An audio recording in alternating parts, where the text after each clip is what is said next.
Quincy Jones discovered me. And it's so interesting to me because when I was working as a television newswoman in Baltimore, and really all I wanted to do was be an actress, but I was doing television, and I felt at the time, well, I can't quit this job because this is what everybody else wants to do. And if I quit this job, what am I going to do?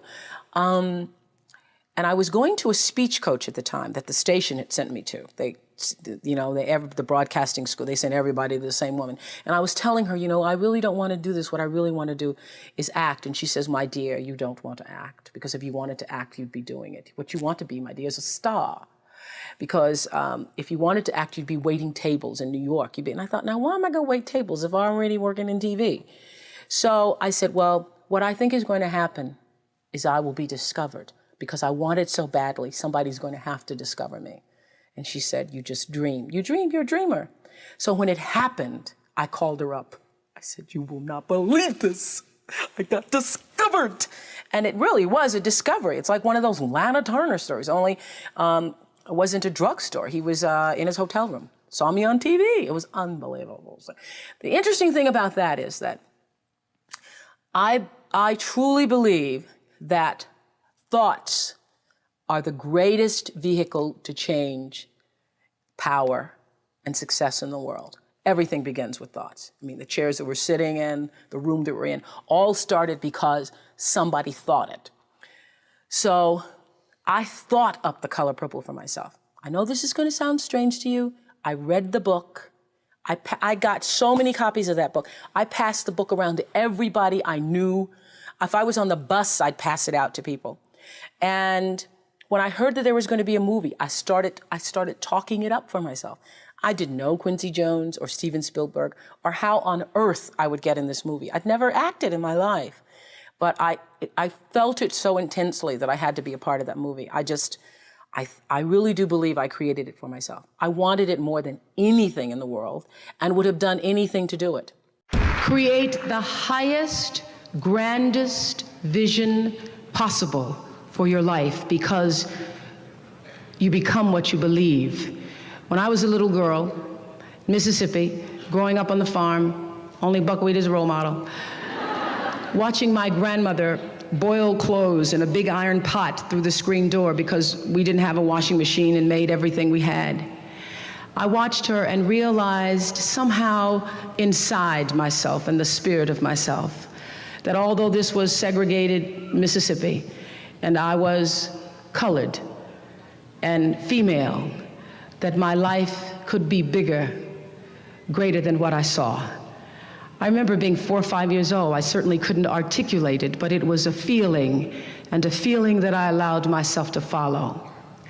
I allowed myself to follow because if you were to ask me what is the secret to my success, it is because I understand that there is a power greater than myself that rules my life. And in life, if you can be still long enough in all of your endeavors, in the good times, the hard times, to connect yourself to the source, I call it God, you can call it whatever you want to, the force, nature, Allah, the power. If you can connect yourself to the source and allow the energy that it is your personality, your life force to be connected to the greater force, anything is possible for you. I am proof of that.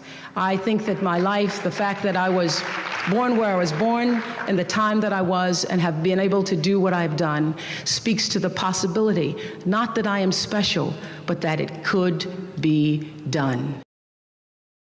I have paid attention to my life because I understand that my life, just like your life, is always speaking to you, where you are, in the language, with the people, with the circumstances and experiences that you can understand and interpret if you are willing to see that always life, God, is speaking to you.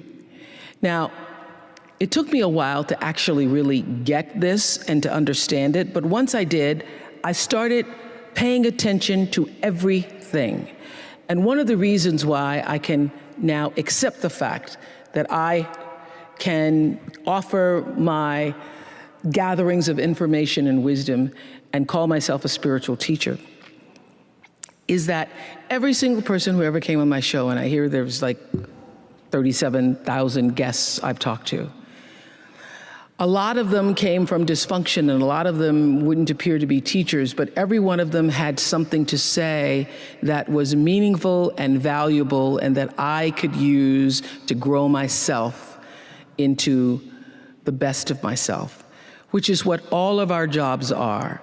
Your number one job is to become more of yourself and to grow yourself into the best of yourself.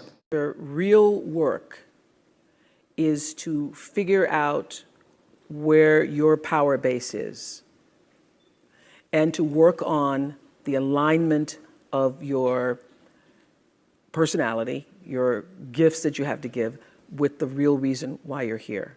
That's the number one thing you have to do, is to work on yourself and to fill yourself up and keep your cup full. Keep yourself full. Now, I used to be afraid of that. I used to be afraid, particularly from people who say, oh, she's so full of herself. She's so full of herself. And now I embrace it. I consider it a compliment that I am full of myself. Because only when you're full, I'm overflowing, my cup runneth over. I have so much to offer and so much to give. And I am not afraid of honoring myself. You know, it's miraculous when you think about it. The thing that worked for me all these years, whether it was the magazine, or which I still have, or whether it was the show, I understood that there's a common denominator in the human experience. And I want the same thing you want, which is the same thing you want and you want. What we all want is to be able to live out the truest, highest expression of ourselves as a human being. That doesn't end until you take your last breath. What is the truest, highest vision that you hold for yourself? No matter where you are in your life, there's always the next level. There's always the next level to the last breath. So I feel that I always knew that I would be done with the show when I felt like, oh, I've said as much as I could say here on this platform. And then how will I be used? If there were a theme song to my life, Amazing Grace would be one of them, and Keep on Using Me Till You Use Me Up would be another one. You know that Bill Withers song? Yes. So I feel that until you have used your value as a human being, you're not done. And so the key, the secret, the magic is to surrender to God's dream for you. To quit fighting against and pushing against and disallowing against and resisting against and trying to tell the Creator, the universal forces, divine intelligence what you are supposed to do, and get still and know for sure what His dream, the dream, is for you. And so anything you hear about me that feels good, sounds good, you think about, I wonder what Oprah's doing, how's she doing? I am living the dream. And I want you to live the dream, because I'm not living the dream because I'm special.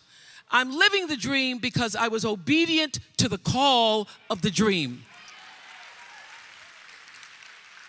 So I want you to leave here today thinking about what is the dream for you? What is God's dream for you? What does the Creator's dream hold for you? So often we spend our lives wishing and hoping and hoping and wishing and desiring things. This is what I know for sure. You don't get what you wish for. You don't even get what you hope for. You get what you believe. So what is it you believe and know to be God's dream for you? So I live in the dream. I'm living in the space of the dream. And dream's good, dream's good.